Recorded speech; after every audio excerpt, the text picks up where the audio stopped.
Hey guys, so welcome to the very first interview, and today's special guest is none other than my co-founder Enoch. This guy handles essentially everything in the back end, everything tech related. So I want to have this opportunity to interview him and ask a couple questions, anything regard from email infrastructure and deliverability and things like that, because I know it's a hot topic nowadays.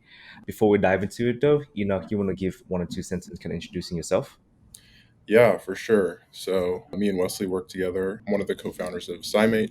Used to be a software engineer. Last time I was working at Twitch, and before that, a few other tech companies. But I met Wesley through an online cold email community, and that's kind of how we got connected. Okay, cool. Yeah, thanks for introducing and give it a bit about your background. Now, I guess we can just hop right into it. So, a very high level question I want to ask you is like, how do you build a cold email infrastructure from scratch? Like, 'cause most people, what they do is they just kind of like use the business email, the company email, and they just start sending out cold email.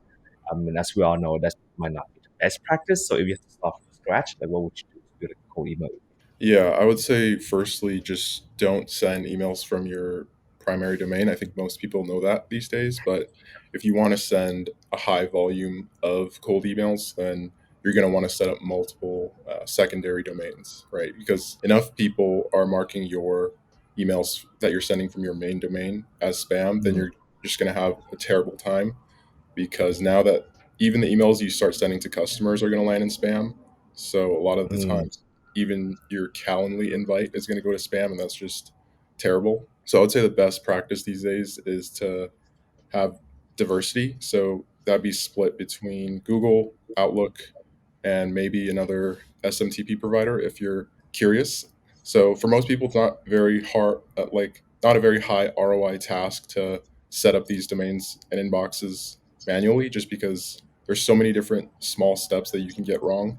So it's probably mm. best to find someone to do it for you that you trust, that knows the process, or to just like buy from a reputable Mm. provider.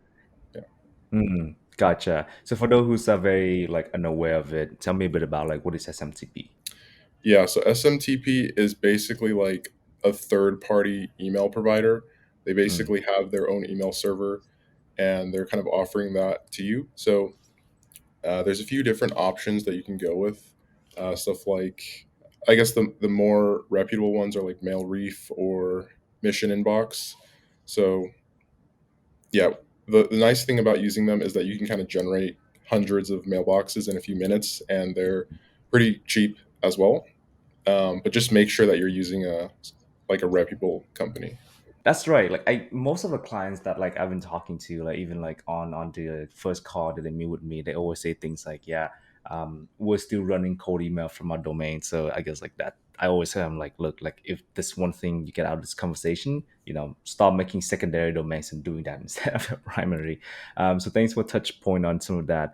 What do you purchase from secondary domains? Like, does it matter? Like different providers like GoDaddy and things like that. Like, where do you usually go?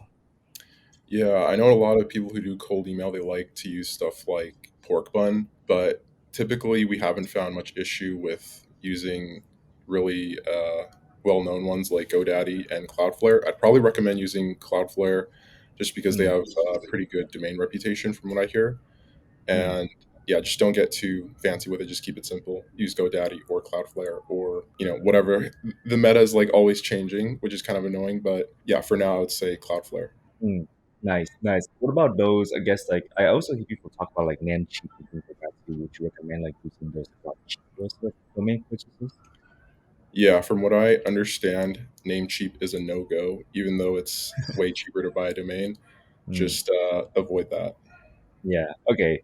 Sounds good. Do you think it's a good idea to diversify the different domains, or would you recommend just stick with one that works, like GoDaddy, and just go with that?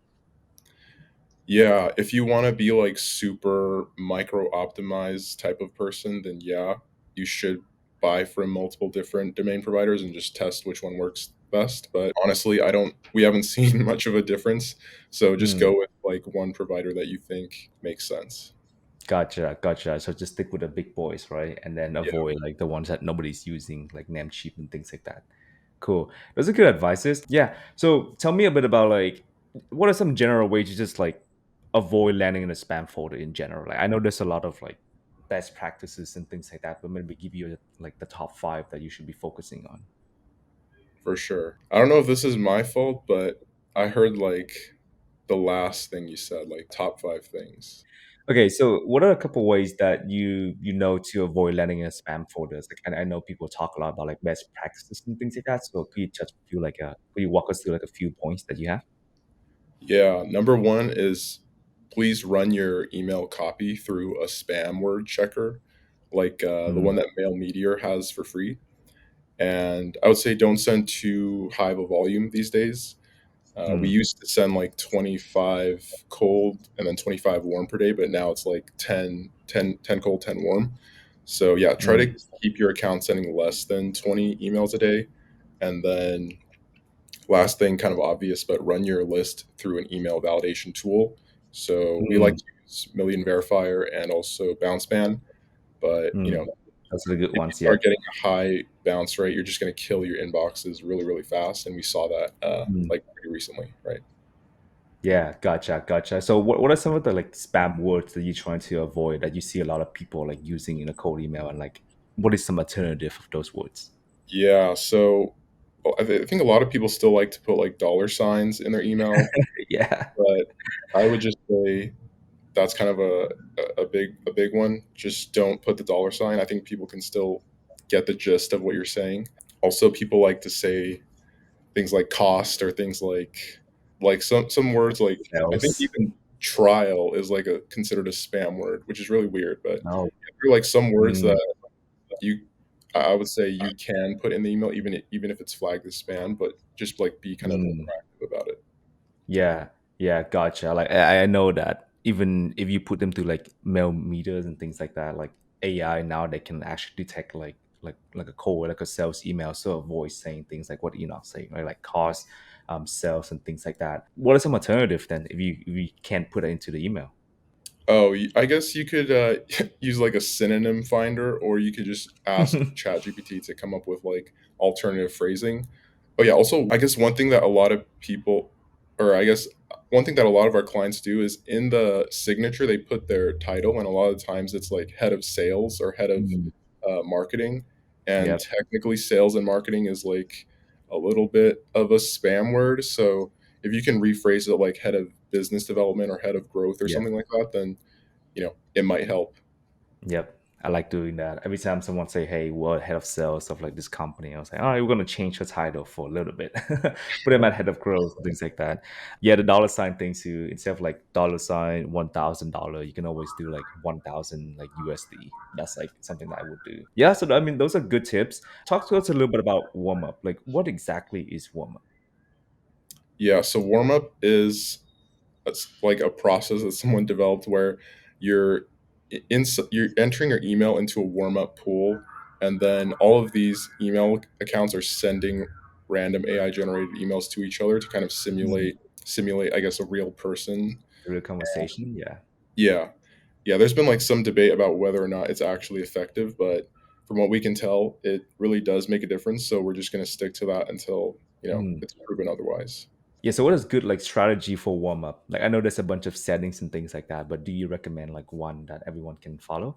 Yeah, so a good warm up strategy, I think for now, try to keep volume below 20 to 30 Mm, total wow. outbound emails. So that should be a 1-to-1 split between cold and warm. So like 10 cold, 10 warm, or 15 cold, 15 warm if you want to increase volume a little bit. But yeah, we're always adapting, always changing that number. So it's probably going to change like a few months from now, to be honest. Mm, nice. So you would say like 30 is like the maximum for both cold and warm. That's like the number that you should try to like not pass it, right? Yeah, ideally, I would say. Mm. Interesting, interesting. I know like a few months ago we were able to get away with like 50, 60, but now like half of that. Cool. And then like what is the most important like email deliverability metric that you should keep an eye out on? Yeah, a lot of people have very specific, very complicated ways of measuring email health or deliverability. Mm, I think if you just want to save yourself the headache, just focus on reply rate percent. So if mm, you in the reply rate percent, try to include like out of office replies too, just to like give mm, yourself a good gauge. Because mm, even if someone you get an automated out of office message, that technically most likely means that you've hit their inbox. So mm. yeah, if you have less than a 1% reply rate, you probably have some sort of deliverability issue. Um, Mm. yeah, that'd be the easiest way. Yeah, a lot of people actually don't know that. They didn't know that like out of office email actually means that you land in the inbox. But we actually got this data from the founder of Smartly. So yeah, good point. Like I don't see a lot of people like put out of office as like a tracker in a reply rate. And I would tell people like why not? Like what do you learn from like reply rate? Like almost like nothing. Like you care more about positive reply rate, right? To Yeah. know if your copy, your offer is working, and the reply rate essentially just to track whether or not you're getting your email in the inbox, right? So why not just turn them on? Like, what do you get from it, right? And I know that it's like a beginner mistake too, but what about like open rate and like click rates and things like that? Yeah, as of right now, definitely don't want to track opens and definitely don't want to track clicks either. I don't think we've done that for like half a Like year at months. least. But yeah, the Yeah. reason why is because the way that it works right now is when you track opens, it sends like a small one by one image slash Like an image. pixel. And then sending images is also a very big red flag, or sending any type of Mm, like file for that case. So yeah, try to avoid that. yeah. We haven't been tracking those things for like months now. And, I think like 2, 3 weeks ago, as of this recording, they officially killed that open rate, track rate, and things like that. Yeah, and also But it's yeah, just not accurate, right? Like yeah, it's even just not. I, yeah, I I think one of our friend did a test, and this was like months ago. He sent cold email to like the East Coast people, and I think he set the sending time to like 4 a.m. in the morning, and yeah, then you get like five opens in for like one person. So that is definitely not accurate, even when like it was an issue back then. Just stop doing that in general and actually start including out of office. I think when people hear that from us, they're gonna be like, "Whoa, I didn't know like we should be doing that." So that's some good tip. All right. Well, I think we are almost at the time, and I have one last question I want to ask you.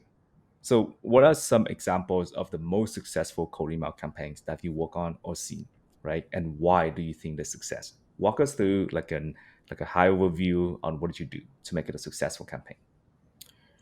yeah. I would say the most successful campaign I've ever seen is the one that you strategized with Prozol, which is one of our Mm, clients. But I think it was like something crazy, like 1,300 positive replies in like less than 3 months, and like 80 to 90% of all mm, replies were positive. It was insane. Yeah, I think it was mainly mm, successful because you kept the copy really short.